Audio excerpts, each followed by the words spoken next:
Greetings from the House of Brunswick, Grand Commandery. I'm Dr. Stephen Brunswick, and I have a good one for you on our humanitarian missions. I want to give a thanks to Watchman News and for Priory of Salem Institute of Peace Studies for these great reports. I want to highlight a great ambassador in this area of our humanitarian mission for the Indigenous Christian landmarks, for the protection of churches and return back to our holy sites now occupied by hostile pagans and other religions as well that block access and threaten those who go on a basic Christian pilgrimage. So I want to give a thanks to all them, and I want to highlight now some of our great principles. It has to do with the common law. And one of the greatest points is that with injury or with damages, you have a right for your day in court. Now, not imaginary injuries where nothing specific occurred, but where actual damages occurred, not emotions and not feelings and so forth, but actual, calculatable damages, okay? Where, let's say, for example, land was stolen, something that you can measure, right? Some sort of property was stolen, and in some cases, it would be access to an institution that you paid for, equal access, where you were discriminated against, particularly for the color of your skin, for example, which, some have been, and now I think it's now 3 or 4 so-called regimes of various governments we've seen time after time just target one group of people and say that everybody's aligned to label and to take down and to reduce one group of people and malign and say all sorts of things to demonize this one group of people, which has been shown from Genocide Watch to be some of the first stages of genocide, and in many cases we're seeing this occur, and you can measure it in several countries. It's actually at the level of Holocaust. It's nearing the stage 4, stage 5 of genocide, which the next stage is Holocaust. And so we have a lot of these just sort of justifications and all these programs and so on and so forth. So the point is not to make some imaginary thing. You have clear leaders who say they're targeting certain group of people, and then they do exact steps. Let's say it's on the behalf of a company, okay? Or let's say it's even on behalf of a government. There's always a place that you can file and have your day in court, and you can claim your damages. For example, in America, the Native American Indians, they've claimed their damages. They've gone to court. They said, look, you guys discriminate against our tribe, and they got it. And those kind of courts still exist in America and in all Western countries. There is some sort of court you can claim your damages and measure the damages. Is it going to devalue your house? And did it already devalue your house? And are those steps continuing that would continue to devalue your house? Not just something imaginary. For example, let's say medical, and they calculate the damages why you were not given access to medical. Let's say a academic opportunity. You calculate the damages that you lost. Let's say you could even trace it to bigger, if there's a long drawn out, so that there's a policy that continued and continued and continued, kind of like conspiracy, where the charge of conspiracy like they did to Trump, where the action would continue over a period of time, so then they could just sort of string it all together.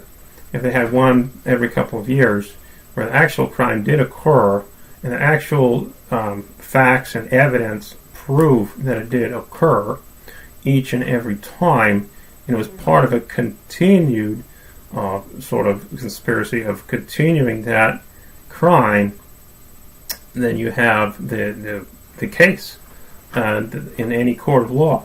Now, fraud has no statute of limitations, so that charge can typically still be brought, although I have seen some limitations in some courts. Now, I want to point your attention to a lady who's doing a great job. Her name is Kate Fanning.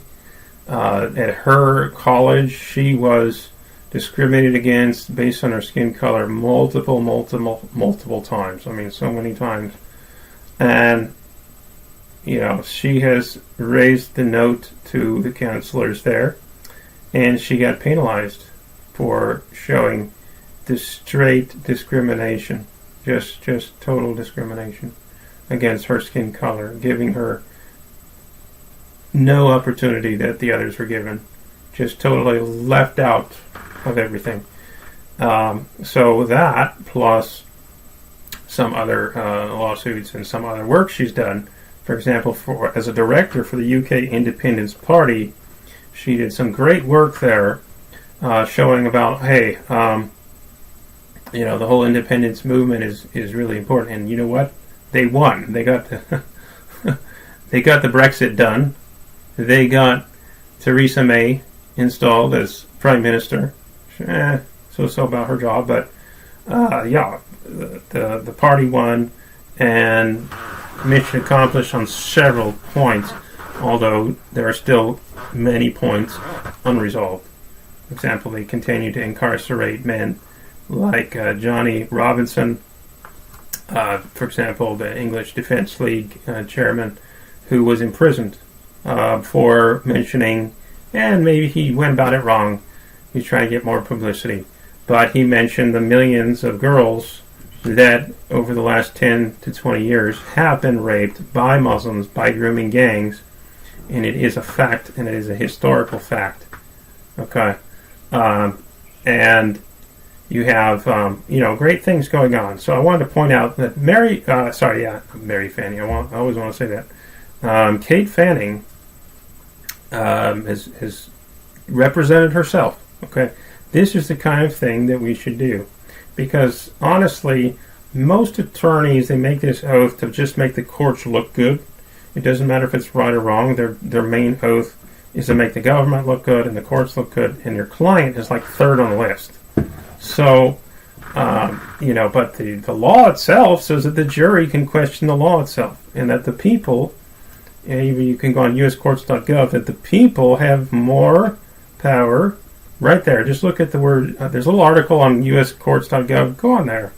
Click on the little article called Rule of Law, and it says that the people have more power than any of the legislatures and more power than the judiciary.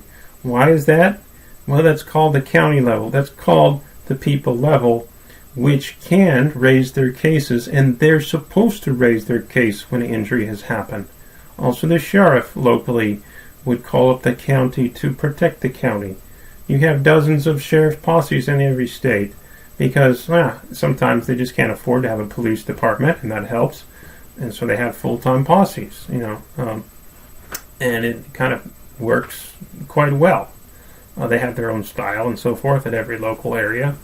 But basically the sheriff is only sworn oath. You go on sheriffs.org if you like to look at it.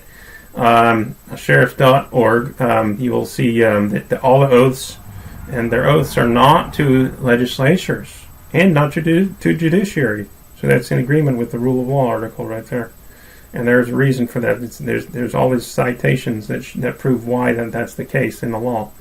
So their oath is not to the legislature or the judiciary. What their oath is, and it says right there, is to the Constitution of their state first and federal second.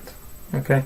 So if a law comes from federal, or if a law even comes from their own state, like in the case of Illinois, 90% of the sheriffs said, look, we're not going to enforce the weapons ban in the state of Illinois. No way, they said. Every single sheriff, they all signed on. Why? Because that's their duty, that's their oath, is not to whatever politics come down the pike. No, it's to the law. It's to the foundation. So that's what we have, and that works great. So that's a representation of the people, how that whole system works. So that's what you have. Okay, we do have to represent ourselves in court, And even any European country, they have this common law standard. Before they can join the EU, they all had to prove that any person can go to court and claim, I think it's $20,000 or $30,000 in damages by themselves without hiring an attorney. So there were adjustments made in every single European country who didn't have it already set up to ensure that it was set up. And the programs were highlighted so that any person can represent themselves and go ahead for their own personal damages. They can't just claim, oh, these people over there. Unless you can prove that you had a personal damage, you can't really bring that kind of case where you can say, oh, it's some sort of community thing. You have to prove, typically actual damages and claim those damages. Like that, there may be some other, if it's not money related, some other remedy that a court can help you with, and then if it doesn't work at the lower courts, you can always appeal up to the higher and just pay the filing fees and go ahead and get it done. So we are expected to do those lawsuits against whoever. If it's an attorney, that's the law of the land, and we are expected to be that law of the land and to help these cases get through. If you remember that one atheist, he said that the Pledge of Allegiance, which says, under God, offended his atheist beliefs, and he went to court just with, very basic complaint, handwriting it even, I think, and filed his paper in court. Just paid the filing fee, and he won. And this is all you got to do, typically. And so, if there is a damage, if there's an injury, or if there's a right being violated, and you can argue that right, and it's, you can petition government. It's not about petitioning a business. Petition government. Okay, that's what the First Amendment says. So that's what we're supposed to do, and it's not about just. That's what the law is. It's petitioning the government, and so to be a follower of the law, which would mean that you're going to be part of that process, which says that you're higher than the judiciary or the legislature. So, in this case, I think Kate Fanning is a great example. People should watch her videos. I might put a clip at the end here, and kind of be inspired, not to just talk about the negative, but talk about winning your case, because it just comes down to the basic logic in the end. Did a injury occur, and are there damages? How did it happen? When did it happen? Where did it happen? Who said what? And what actions did they take? And were they a direct injury against your person? That's the law of the land. Okay? And if you can prove that they repetitively did it and did not stop and said that was their intentions, wow, then you have a bigger case. And in some places, the penalties, the compensation you can claim are much higher than others. And in some cases, there are a continued concerted effort to do a certain damage to a certain group of people. Now that's a much bigger case, and there are courts for that, just like they did for the Native Americans, which we also have our humanitarian mission to support and work on, as we do have time, and we do have some bigger cases to bring forward.